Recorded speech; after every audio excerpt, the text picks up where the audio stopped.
Hello everyone, in this video I'm going to show a step-by-step tutorial on how to change your language on Booking.com account. So first we're going to go to the Booking.com app. Then once you guys are here, you're going to click on the profile section on the top right corner. Then next we're going to scroll downwards until we find device preferences. Then as you can see there's the language section, you're going to click on it. So it's going to take us to system settings. Then you're going to click on language and select the language you want. As you can see, these are the supported language for this app. So you guys could scroll downwards and check it. Then next you guys can select the language you want and go back. So when you return back, your language will be changed. So that's how you basically do it. It's an important setting if you guys want to change the language.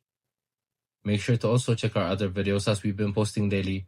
I hope you guys like this video. Subscribe for more, like for more, share for more. I hope to see you again. Goodbye.